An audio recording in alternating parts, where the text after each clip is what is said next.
लक्ष्मी नारायण आयुर्वैदिक college की विद्यार्थन मेघना Verma Shri Guru Ravidas university की टॉपर बनी। ये भी पंजाब न्यूज़ नाल उसकी खास गलबात है।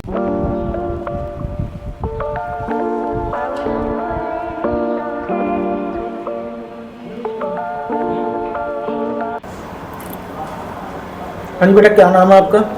मेघना वर्मा। क्या अचीवमेंट की आपने खासकर आयुर्वेदिक के क्षेत्र में? सर, अभी जो मैं कोर्स परस्यू कर रही थी बीएमएस का श्री लक्ष्मी नारायण आयुर्वेदिक कॉलेज अमृतसर में, वहाँ फर्स्ट प्रोफेशनल के जो फाइनल एग्ज़ाम्स थे उसमें यूनिवर्सिटी में फ़र्स्ट पोजीशन आई है। नाम है और आपने आयुर्वेदिक क्षेत्र में क्या अचीवमेंट की है? सर, मेरा नाम मेघना वर्मा है और मैं बीएमएस परस्यू कर रही हूँ श्री लक्ष्मी नारायण आयुर्वेदिक कॉलेज अमृतसर में। वहाँ जो फर्स्ट प्रोफेशनल के एग्ज़ाम्स होते हैं, फाइनल एग्ज़ाम्स, उसमें फ़र्स्ट पोजीशन यूनिवर्सिटी में आई है। तो ये यूनिवर्सिटी टॉपर है कि ऑल ओवर पंजाब में इसका टॉपर है? तो और कौन से कॉलेज से आप आयुर्वेदिक कॉलेज से कर रही थी? और इसके साथ साथ आपके मन में कैसे आया कि हमने आयुर्वेदिक के क्षेत्र में ही जाना है?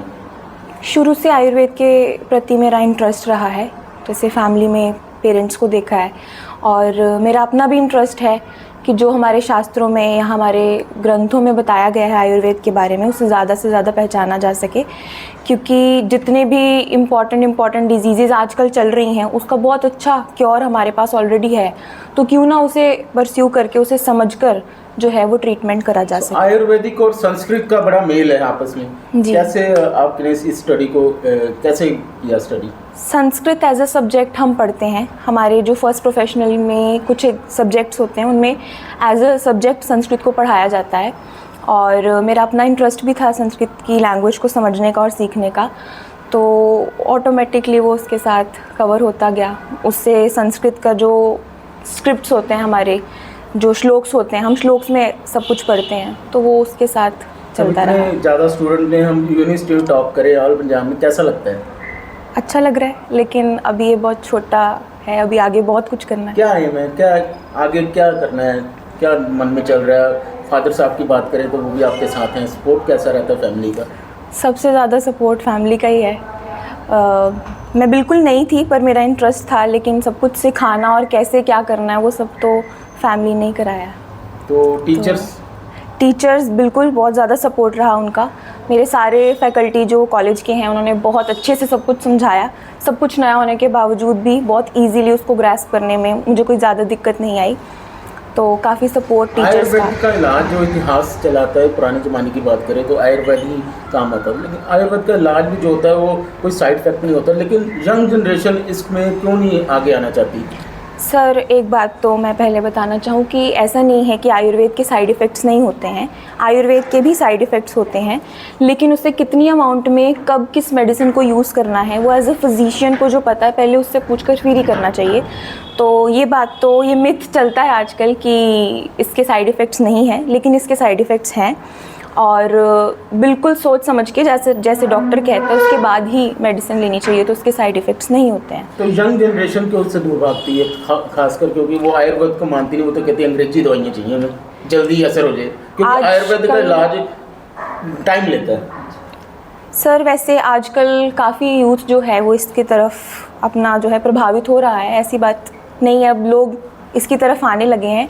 बेसिकली हमारे आयुर्वेद और एलोपैथ में सबसे बड़ा डिफरेंस रहता है कि एलोपैथ में ज़्यादातर शमन चिकित्सा चलती है, हमारे आयुर्वेद में 2 तरह की चिकित्सा रहती है, शमन और शोधन। तो आयुर्वेद दोनों को सपोर्ट करता है। जिस समय पर पेशेंट को शमन की आवश्यकता होती है, that is to suppress the disease और द कॉजेटिव फैक्टर, वेराज शोधन जिसमें हम उस कॉजेटिव फैक्टर को ही बॉडी से रिमूव कर देते हैं, जो परमानेंट क्योर की तरफ बेसिकली हम हैं। और जो एलोपैथ है उसमें मैक्सिमम जो ट्रीटमेंट रहता है वो सप्रेस वाला होता है।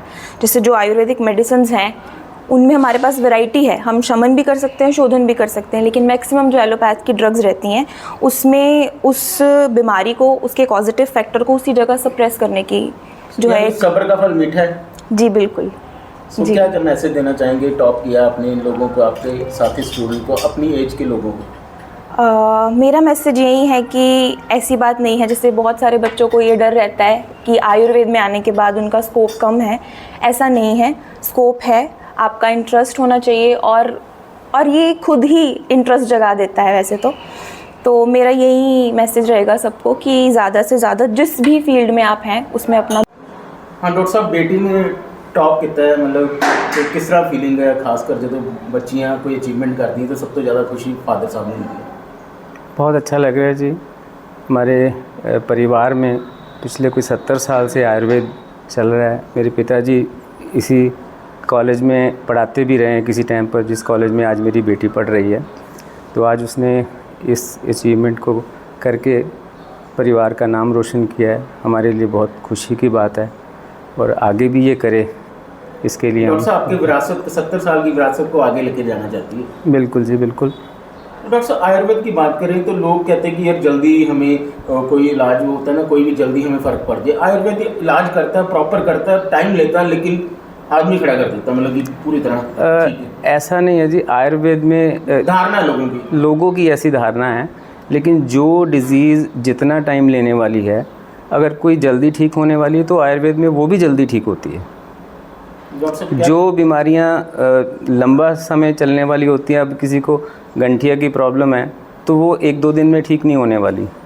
एलोपैथी में भी उसका इलाज जल्दी नहीं होता है। हम कोई पेन किलर दवाई खा लेते हैं, उसे हमें लगता है कि ये ठीक हो गई, वो सिर्फ उसकी पेन सुप्रेस हो जाती है। बाकी जो बीमारियां जल्दी ठीक होने वाली वो एलोपैथी की बजाय आयुर्वेद में जल्दी ठीक होती हैं। डॉक्टर साहब कड़ी मेहनत के बगैर कोई भी कामयाबी नहीं मिलती, कैसे पढ़ाई रहती थी? आप भी बोलते हैं कुछ ना कुछ से। देखो जी, दिन रात इन्होंने पूरी मेहनत की इस बच्चे ने। कितना टाइम पढ़ती थी? 24 घंटे में मेरे हिसाब से ज़्यादा से ज़्यादा 2-3 घंटे 4 घंटे सोने के लिए इसको होता था। 20 घंटे तो आप समझाते नहीं थे कि ऐसे आयुर्वेद की आप सोओगे नहीं तो आपके दिमाग पे इफेक्ट पड़ेगा, कुछ ऐसा भी होता है? नहीं, ऐसी कोई बात नहीं है। जब हम किसी टारगेट को अचीव करना है तो उसके लिए मेहनत तो करनी पड़ती है। बाकी 3-4 घंटे की नींद भी हो जाए और बाकी 20 घंटे अगर हम अपने पढ़ाई में लगाएं तो ये इस समय तो बहुत ज़रूरी है। उसने तो अपना टारगेट अचीव करना शुरू कर दिया, आपका क्या टारगेट अपनी बिटिया के साथ आगे क्या? अभी देखिए जी, 5-5.5 साल के कोर्स में अभी 1.5 साल इनका हुआ है, 4 साल अभी बचे हैं। उसके बाद फिर इसकी एमडी के लिए तैयारी करेगी, फिर इसको एमडी करवाएंगे। इस प्रोफेशन में जितना भी आगे हो सकता है वो पढ़ेगी।